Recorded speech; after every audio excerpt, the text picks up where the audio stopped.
नमस्कार, स्वागत है आप सभी का मुद्दा आपका में। मैं हूं प्रीति सिंह। भारतीय राजनीति में अब दल बदलना एक आम सी बात हो गई है। आए दिन ये मुद्दा चर्चा में रहता है और खासकर तब जब चुनाव पास में हो। महाराष्ट्र की राजनीति में चल रहे हालिया घटनाक्रम ने एक बार फिर संविधान की 10वीं अनुसूची यानी दल बदल विरोधी कानून के मुद्दे को ज्वलंत किया है। आया राम गया राम की संस्कृति जो 1960 के दशक में शुरू हुई थी, उस पर नियंत्रण करने के लिए एंटी डिफेक्शन लॉ यानी दल बदल विरोधी कानून लाया गया था। 52वें संविधान संशोधन के जरिए बना दल बदल कानून 1 मार्च 1985 से देश में लागू हुआ था।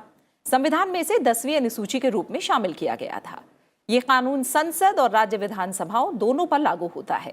इसके तहत अगर कोई विधायक अपनी पार्टी के खिलाफ जाकर दूसरी पार्टी का समर्थन करता है तो उसकी इस प्रक्रिया को दल बदल माना जाता है और ऐसे में उस विधायक की सदस्यता समाप्त की जा सकती है।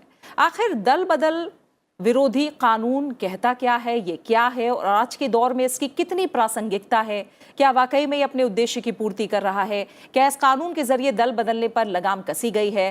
क्या ये कानून सफल रहा है या नाकाम साबित हुआ है? बहुत से ऐसे सवाल हैं जो इस समय एक बार फिर सामने खड़े हुए हैं और मुद्दा आपका में आज ऐसे ही तमाम सवालों पर हम चर्चा करेंगे। और इस पर चर्चा के लिए मेरे साथ 3 खास मेहमान जुड़ रहे हैं। मेरे साथ है राज्यसभा के पूर्व महासचिव देशदीपक वर्मा। देशदीपक वर्मा जी, बहुत बहुत शुक्रिया मेरे साथ चर्चा में जुड़ने के लिए। वरिष्ठ पत्रकार रामकृपाल सिंह। रामकृपाल जी, आपका भी बहुत बहुत शुक्रिया और धन्यवाद। साथ ही मेरे साथ हेड ऑफ आउटरीच पीआरएस चक्षु रॉय भी जुड़े हुए हैं चर्चा में। चक्षु रॉय, आपका भी बहुत बहुत शुक्रिया मेरे साथ चर्चा में जुड़ने के लिए। देशदीपक वर्मा जी, शुरुआत आपसे मैं समझना चाहूंगी कि दल बदल विरोधी कानून क्या है, इसके प्रावधान और अपवाद क्या कहते हैं, किस तरह के संशोधन संविधान के अनुच्छेदों में इसके लिए किए गए? देखिए प्रीति जी, आप अभी आया राम गया राम वाली जो समस्या थी उसके बारे में बात कर रही थी। तो इसी समस्या को हल करने के लिए संविधान में 52nd अमेंडमेंट किया गया और उसके द्वारा एक 10th जो शेड्यूल है वो संविधान में लाया गया और जिसके अनुसार अगर किसी दल के कोई भी व्यक्ति अगर अपने दल की प्रक्रिया से अलग होता है, दल के डिसिप्लिन से अलग होता है, उनके विप को एक्सेप्ट नहीं करता, प्रत्यक्ष या अप्रत्यक्ष रूप से दोनों ही स्थितियों में, तो उसके विरुद्ध ये दल बदल कानून के तहत कार्रवाई की जा सकती है।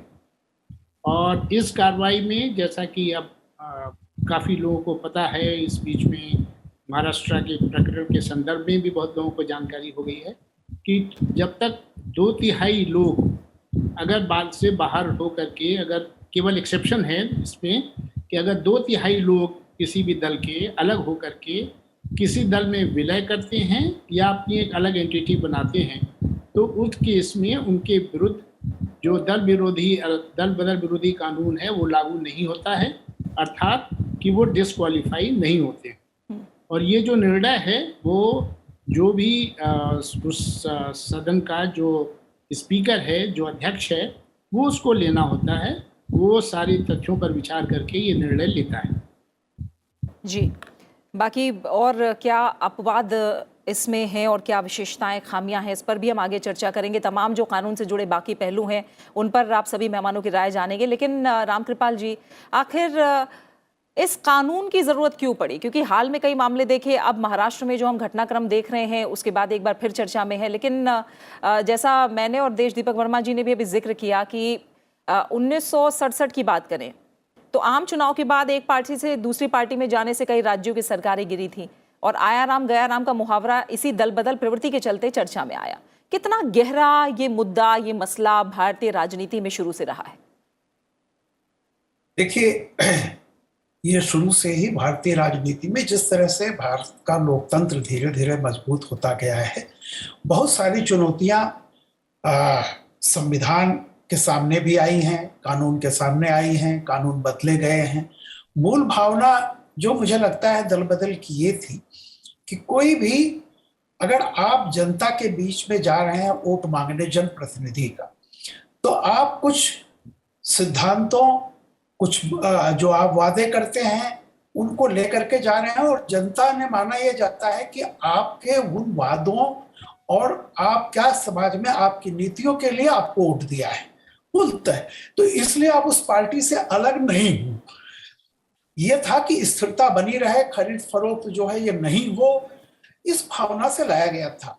लेकिन अगर मैं कहूं, हालांकि मेरे मित्र जो है बाकी लीगल पहलुओं पर देखेंगे, लेकिन देखिए अगर मैं इसको आज बदलते हुए समय के समाज में देखूं, तो अब दल बदल कानून जिस भावना से लाया गया था, मैं उस कानून को नहीं कर रहा हूं, कुछ कमियां तो उस कानून में भी थी, लेकिन उन कमियों के बावजूद जो उस कानून की मूल भावना थी, उसको इम्प्लीमेंट करने की जो जिम्मेदारियां जिन जिन लोगों की हैं, जैसे मूलतः स्पीकर की जिम्मेदारी होती है सबसे प्राइमरी, जैसे कहीं भी कुछ होता है तो बात स्पीकर पे जाती है।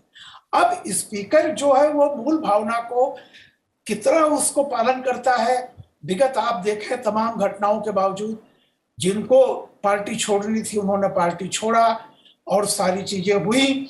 दूसरा, इसका एक दुरुपयोग सत्ता पक्ष भी करती है, जैसे कि मान लीजिए अभी मैं आज महाराष्ट्र के संदर्भ में बात कहूंगा कि आप जितने विधायक हैं पिछले चुनाव में वो बीजेपी के साथ मिलकर के चुनाव लड़ने गए थे।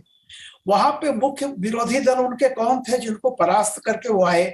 वो कांग्रेस और एनसीपी थी, राष्ट्रीय कांग्रेस पार्टी। आज लेकिन सत्ता किसकी बनी? जो विधायक आए वो जिनके खिलाफ लड़ करके आए थे उन्हीं के साथ वो सत्ता में गए। अब समस्या विधायकों के सामने यह होती है कि पार्टी हुई तो है, लेकिन अब अगर उनको 2.5 साल के बाद फिर उसी जनता के पास जाना पड़ेगा जहां उन्होंने कहा था कि हम बीजेपी के साथ हैं और हमारी ये नीतियां हैं, हम अगर जाएंगे तो ये काम करेंगे। तो बेसिकली मेरा कहना है कि जो जनप्रतिनिधि होता है उसकी जवाबदेही सबसे पहले उन वोटर के प्रति होती है जो जिस जनता ने उनको चुना है, उसके बाद सारी चीजें आती हैं।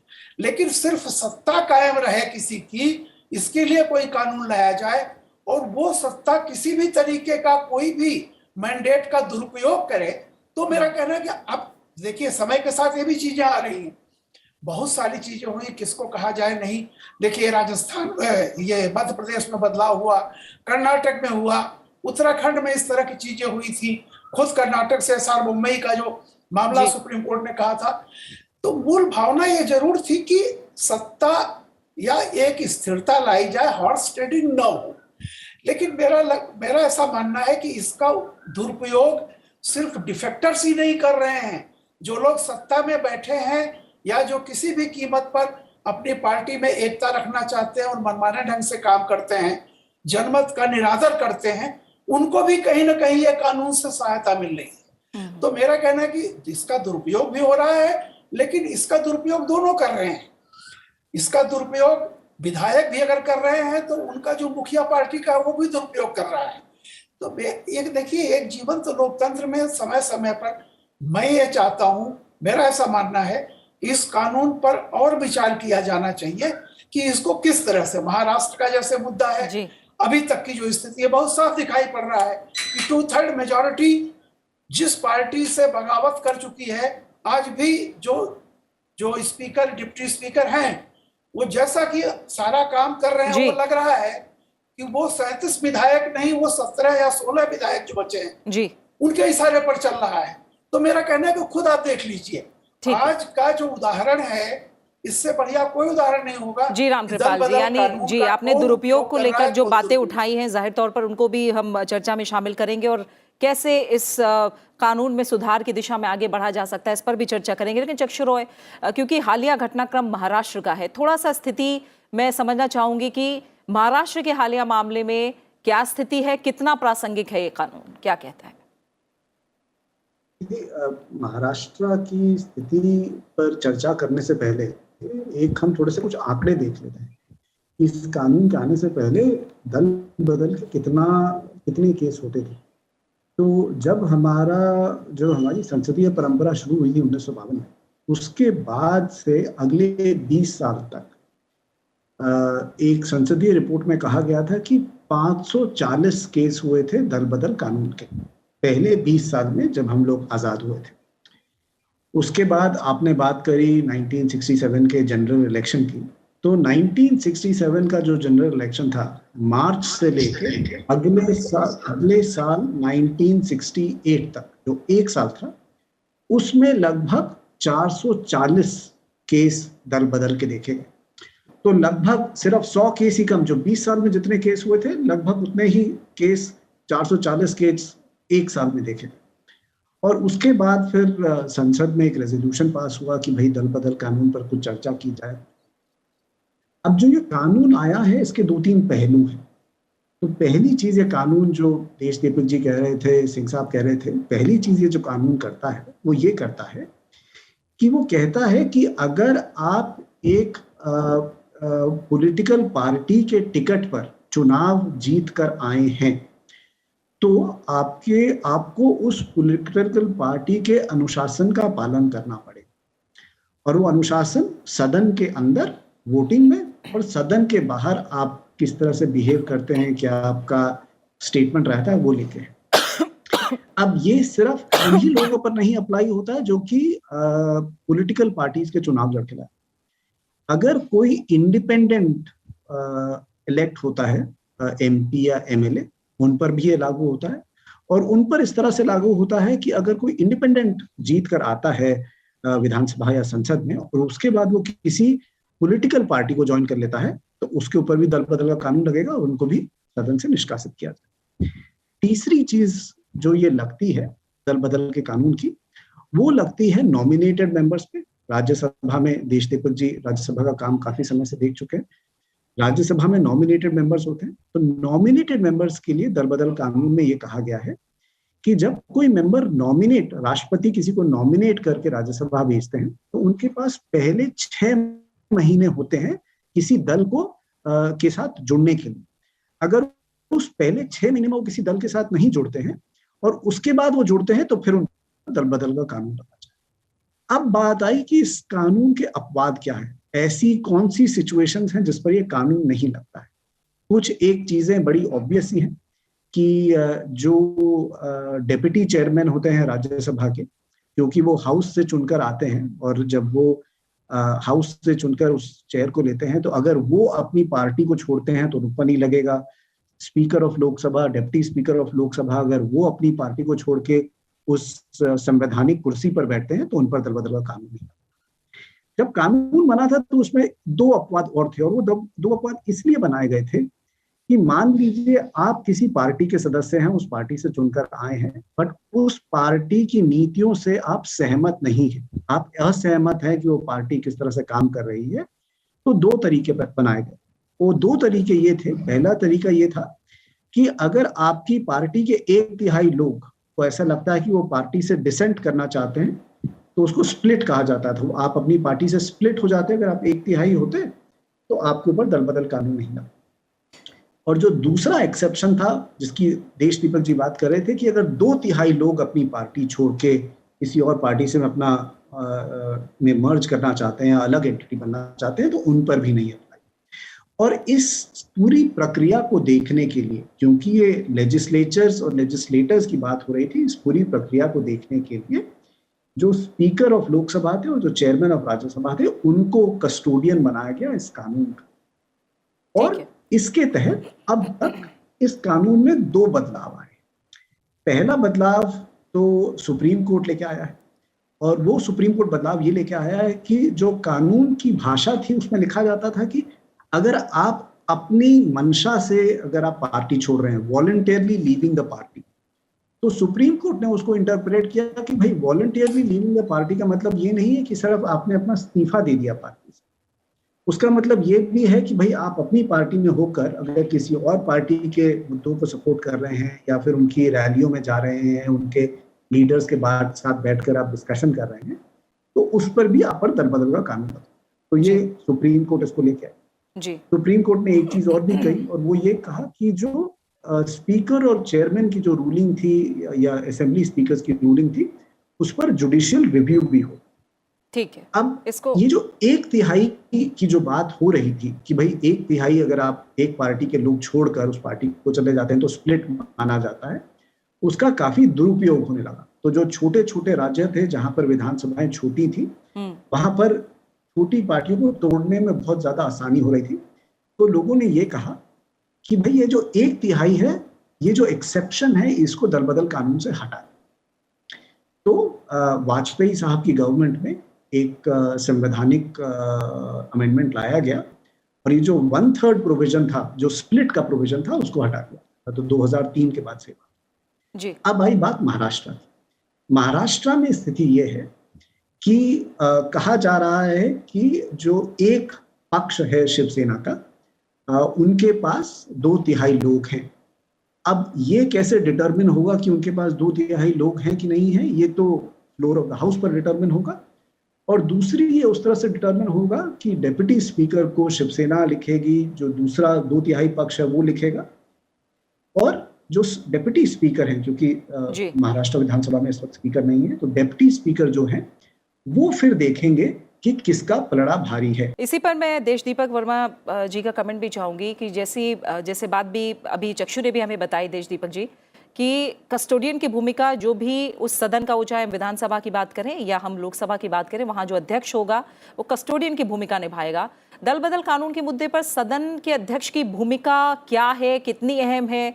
नए दल के गठन को लेकर कानून क्या कहता है? और क्या इस बात का भी जिक्र है कि जो सदन का अध्यक्ष है उसे कितने समय में फैसला लेना है? क्या इस पर भी प्रावधान है साफ? ये आपने बड़ा महत्वपूर्ण बिंदु उठाया है। और SR बोम्मई वाले निर्णय के बाद ये कहा गया कि जो मेजॉरिटी का जो डिसीजन है, मेजॉरिटी के बारे में निर्णय, वो हमेशा सदन के पटल पर होगा। और अगर ये सदन के पटल पे होना है तो ये बड़ा इम्पोर्टेंट हो जाता है कि जो चेयरपर्सन हैं और जो स्पीकर, चेयरमैन और स्पीकर, उनका एक बड़ा महत्वपूर्ण रोल हो जाता है। और वो रोल दो तरह से बहुत महत्वपूर्ण हो जाता है। पहला तो ये कि वो अपनी निष्पक्ष रूप से अपनी भूमिका को अदा करते हुए और ये जांच करके ये निर्णय दें कि हाँ, इस व्यक्ति ने, ये व्यक्ति जो प्राविधान है उस प्राविधान के अनुसार वो डिस्क्वालिफिकेशन के अंतर्गत आ गया या नहीं आ गया। दूसरा जो बहुत ही इम्पोर्टेंट पॉइंट है वो ये है कि ये निर्णय किसी निश्चित समय अवधि के अंदर हो। होता यह है कि अधिकतर ये समय अवधि का पालन नहीं किया जाता, और उस समय अवधि का पालन न करने की वजह से ऐसे बहुत सारे केसेस हुए हैं जिसमें उस समय अवधि का पालन न करने की वजह से जो एंटी डिफेक्शन है वो प्रोविजंस ही उसके इनफ्रक्चुअस हो जाते हैं। यानी सदन ही खत्म हो गया या वो उसका टर्म खत्म हो गया और उसके बाद भी निर्णय नहीं हो सका अगर, तो उसका पर्पस खत्म हो जाता है। और मैं ये कहना चाहूँगा कि राज्यसभा के जो वर्तमान अध्यक्ष हैं माननीय श्री वेंकैया नायडू जी ने, उन्होंने शरद यादव जी के केस में, शरद यादव और एक और सदस्य थे, उन दोनों के केस में उन्होंने दो बड़े महत्वपूर्ण फैक्ट्स प्रतिपादित किए। पहला तो वो जिसकी तरफ चक्षुराय जी ने भी संकेत किया था कि ये आवश्यक नहीं है कि वो व्यक्ति इस्तीफा दे, बल्कि अगर उसके अपने कृत्यों से ये सिद्ध होता है कि वो उस दल के आइडियोलॉजी के, उस दल के का जो भी मैंडेट है, उस दल के जो नियम है उसका वो पालन नहीं कर रहा है, तो वो डिस्क्वालिफिकेशन की श्रेणी में आएगा।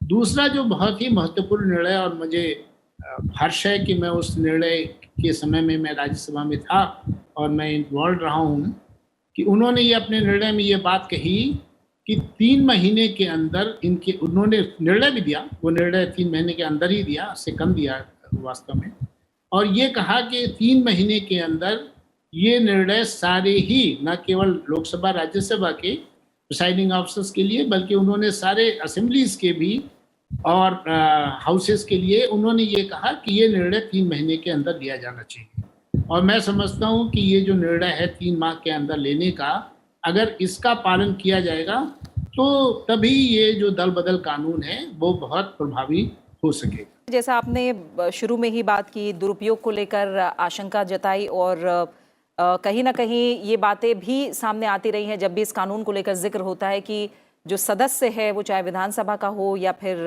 संसद सदस्य हो, उनके अपने स्वयं विवेक के अधिकार का कहीं ना कहीं क्या ये उल्लंघन तो नहीं है। तमाम इसके पक्ष में और विपक्ष में तमाम दलीलें, तमाम आधार दिए जाते रहे हैं। इन सब के बीच क्या आपको लग रहा है कि इस दिशा में, जिस तरह से सुधार की दिशा में मंथन विचार होना चाहिए था सुप्रीम कोर्ट की टिप्पणी के बाद, और साथ ही हमने देखा दिनेश गोस्वामी समिति से लेकर हम सुप्रीम कोर्ट की टिप्पणी देखें, पीठासीन अधिकारियों के सम्मेलन में भी ये मुद्दा कई बार उठा है, इसके बाद इस दिशा में क्या कदम बढ़ते हमने गंभीरता से देखे हैं?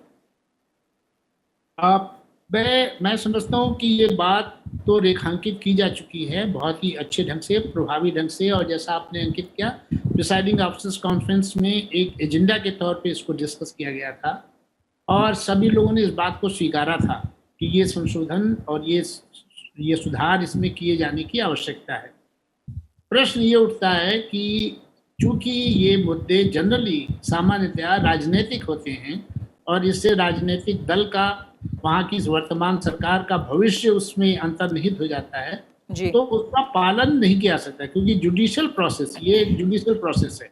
एंटी डिफेक्शन लॉ के अंतर्गत जो नियम, जो आदेश पारित करना, वो एक तरीके से जुडिशियल प्रोसेस है और उस जुडिशियल प्रोसीडिंग्स में कोई समय का बंधन सामान्यतया निर्धारित नहीं किया जा सकता कानूनन तौर पे, लेकिन एथिकली और व्यवहारिक दृष्टि से ये बहुत आवश्यक है कि इन चीज़ों का निर्णय 3 महीने में, जैसा कि पहले प्रतिपादित किया गया माननीय चेयरमैन राज्यसभा के द्वारा, वो उसको किया जाए। और अगर किसी वजह से 3 माह से के बाद उसको करने की आवश्यकता होती है तो एक रीजन्ड ऑर्डर संबंधित प्रिसाइडिंग ऑफिसर को अवश्य जारी करने का बंधन होना चाहिए। और इस दिशा में जो सुधार हैं वो सुधार प्रिसाइडिंग ऑफिसर्स कॉन्फ्रेंस की रिकमेंडेशंस भी हैं, उनमें से रिकमेंडेशंस के आधार पर इस कार्रवाई को आगे बढ़ाए जाने की नितांत आवश्यकता है।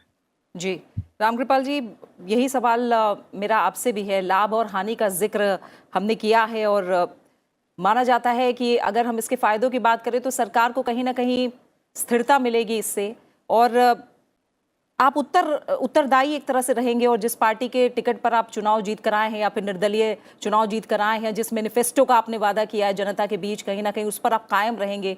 और अगर ये कानून ना रहे तो स्थितियां बिगड़ भी सकती हैं। लेकिन फिर मैं वही कहूंगी कि अंतरात्मा की आवाज़ की बात कही जाती है, स्वयं विवेक की आवाज़ कही जाती है और जनता के प्रति उत्तरदायी होने की बात कही जाती है, जैसा जिक्र आपने शुरू में भी किया था। आपको क्या लगता है इन सुधारों को लेकर किस तरह से आगे बढ़ा जाना चाहिए फिलहाल इन परिस्थितियों में? देखिए प्रीति जी, बहुत सारे सुधारों की मांग हमेशा होती रही है और जैसा कि हमारे विद्वान मित्रों ने सारी चीजें बताई, 74 का जो मूवमेंट था जिसमें जयप्रकाश जी ने जो मूवमेंट इस तरह से शुरू किए, जिसकी अगुवाई की थी, उनका एक नारा था, राइट टू रिकॉल की बात उन्होंने की थी, तुम प्रतिनिधि ना रहे हमारे। और वो सीधे कहते थे कि कोई भी कानून अगर जनता की, ये लोकतंत्र है और इसमें लोक ही सबसे बड़ा है, लोक सत्ता, तो अगर जिस मतदाता ने जो आपको जो विश्वास व्यक्त किया है, उस विश्वास पर विधायक या कोई भी प्रतिनिधि, वो सबसे बड़ी कसौटी है। उसके बाद कोई चीज आती है, उसकी पार्टी आती है और या बाकी सब चीजें सेकेंडरी है। तो जो कानून भी बनाता है, चाहे वो संसद हो चाहे विधानसभाएं हो, कानून भी इसलिए होता है कि वो जनहित में हो।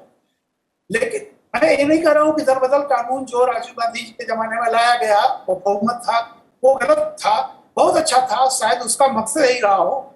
लेकिन देखिए उसके बावजूद क्या क्या हो रहा है। अगर आप 84 उसके बाद से अगर आप देखें इस देश में कितना कुछ हुआ है, क्या नहीं हो रहा है। हो सकता है कि जैसे पहले एक व्यक्ति चला जाता था उससे कम हुआ हो, लेकिन उसका दुष्परिणाम क्या हो रहा है कि ये थोक में भी कुछ चीजें जाने लगी। मैं आज की घटनाक्रम पर नहीं। दूसरी चीज, पॉलिटिकल पार्टीज, मुझे बहुत दुख के साथ कहना पड़ रहा है कि जब बात संसदीय अधिकारों की आती है, स्पीकर के विशेषाधिकारों की हो या संसद के विशेषाधिकारों की हो, उसको हर पार्टी जो है स्ट्रिक्टली कोडिफाई करने से बचती है, क्योंकि जब भी जो भी सत्ता में होता है वो अपने हिसाब से उन चीजों को परिभाषित करता है। इसीलिए हमारे यहाँ बहुत सारे कानून, मैं फिर यह कह रहा हूं कि जैसे मेरे सामने आज की जो बात आप कर रही हैं, जो विषय है, जाहिर सी बात हो महाराष्ट्र के संदर्भ में आया होगा। मैं खुद इस बात को कह रहा हूं कि एक निष्पक्ष वोटर से पूछिए, किसी से भी, कि क्या उसने जो मत दिया था उसके मत के हिसाब से उसके प्रतिनिधि चल रहे हैं कि नहीं चल रहे हैं। तो मेरा कहना यही है कि कुछ भी हो, जवाबदेही सिर्फ ये नहीं होनी चाहिए कि पार्टी के प्रति है। अगर कोई पार्टी, ऐसा भी नहीं है कि दल बदल कानून का मतलब है कि कोई भी पार्टी का जो मुखिया है या कोई भी है वो पूरी पार्टी को बंधक बना ले या उसको बंधुआ मजदूर कर ले। तो कहीं ना कहीं भाई ये नहीं कह रहा हूं कि कोई भी कानून गलत है, लेकिन टोटल रिफॉर्म जिसको आप कहते हैं टोटल रिफॉर्म, उससे जुड़ी हुई सारी चीजें, ये संसद और बाकी चीजों को आप हमारे विद्वान मित्र जानते होंगे कि बहुत पहले बात आई थी कि एक बार विशेषाधिकार की बात आई थी कि भाई स्पीकर जो है उसके विशेषाधिकार क्या है और सुप्रीम कोर्ट के जज के विशेषाधिकार क्या है। ये बहुत लंबा चौड़ा चल चुका है, बहुत पुराना इतिहास रहा है। और उसमें फिर प्रेसिडेंशियल जैसे राष्ट्रपति पे होता है कि वो एडवाइजरी जुडिशन के तहत सुप्रीम कोर्ट से राय ले सकता है कि भाई किसके विशेषाधिकार हावी है। आज की तारीख में जो महाराष्ट्र में हो रहा है ऐसे हो रहा है जैसे वहां का डिप्टी स्पीकर, इस पर भी बहुत सारी है, वो एक पक्ष की बात सुन रहा है, सदन पे तो न सत्ता पक्ष गया है न वो उठे हुए विधायक गए हैं। अभी जो भी जनता के सामने आ रहा है वो एक चीज दृश्य आ रहा है जी। लेकिन कहीं न कहीं से लग रहा है कि जिसके भी हाथ में जुडिशियरी के अलावा जो स्पीकर या डिप्टी स्पीकर होता है, जिसको न्यायाधिकार प्राप्त होता है, वो अक्सर देखा गया है कि अगर वो पार्टी विशेष के हित में फैसला करता है, जो बहुत दुर्भाग्यपूर्ण है। होना यह चाहिए जो तथ्य है आप उस पे जाइए और बराबर का मौका दीजिए। फ्लोर ऑफ द हाउस ही हो। फ्लोर ऑफ द हाउस का मतलब जो भी सुप्रीम कोर्ट ने कहा था, ताकि जनता के सामने चीजें आए। जनता ने आपको सदन में भेजा है, सड़क के लिए नहीं भेजा है। लेकिन आज महाराष्ट्र में जिस तरह से जो वाक्य आ रहे हैं कि सड़क पर फैसले होंगे, अब मतलब कितना दुखदाई है कि किस बात का, चूंकि अल्पमत में होने के बावजूद आपका डिप्टी स्पीकर आपके कहने पर चलने वाला, इसलिए आप सड़क पर भी आप बिल्कुल माफ कीजिएगा, रोकना पड़ रहा है क्योंकि समय की कमी है। चक्षु से भी आखिरी कमेंट ले लेते हैं। चक्षु, मुद्दा या फिर इस कानून की जब हम बात करें तो क्या ये प्योरली शुद्ध विशुद्ध सिर्फ राजनीतिक है, जहां एक अलग संस्था की समिति बनाने की बात आती है जब इस कानून को लागू करने की बात हो किसी भी सदस्य के ऊपर, वो एक रास्ता सही है या बड़े चैलेंज आप क्या देखते हैं एक तरह से, या राइट टू रिकॉल जिसका जिक्र अभी रामकृपाल जी ने किया वही एक रास्ता है? कैसे आप देखते हैं इसका समाधान?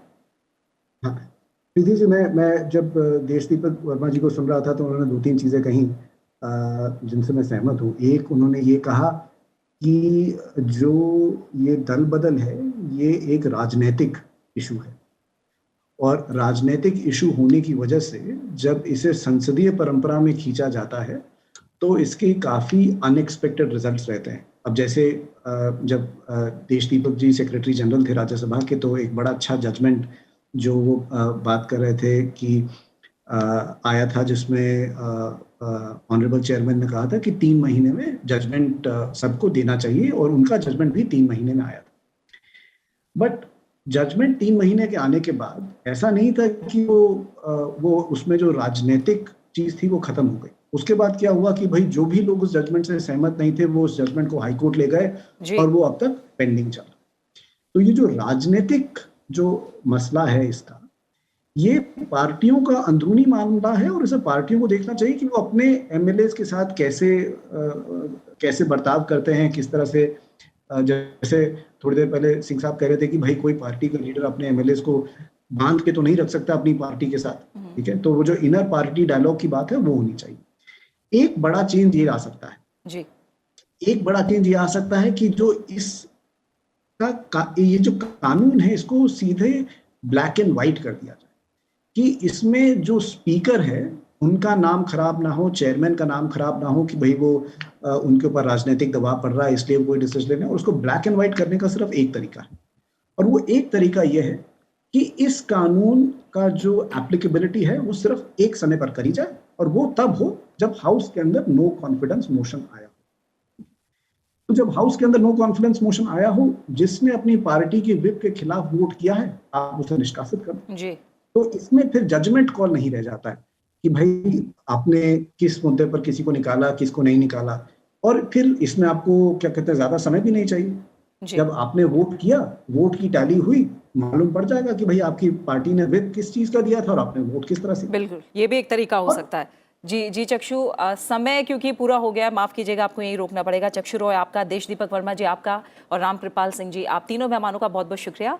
मेरे साथ मुद्दा आपका में इस चर्चा में जुड़ने के लिए। जाहिर है एक बार फिर महाराष्ट्र में जो हालिया घटनाक्रम है राजनीतिक, उसके चलते ये मामला या कहें कि दल बदल कानून पर चर्चा एक बार फिर केंद्र में आई है। लेकिन समय समय पर इसमें सुधार होने के बाद भी अलग अलग प्लेटफॉर्म पर समिति के जरिए, कोर्ट के रास्ते से, या फिर पीठासीन अधिकारियों के सम्मेलन में, या फिर खुद उपराष्ट्रपति एम वेंकैया नायडू भी इस पर सुधार की बात कहते रहे हैं। जरूरत है कि हालिया दौर में एक बार फिर इस कानून को लेकर गहन विचार विमर्श किया जाए और इस दिशा में जरूरी कदम उठाए जाएं। इसी के साथ फिलहाल मुद्दा आपका में इतना ही। अपना अच्छे से ख्याल रखिए और मुझे दीजिए इजाजत। नमस्कार।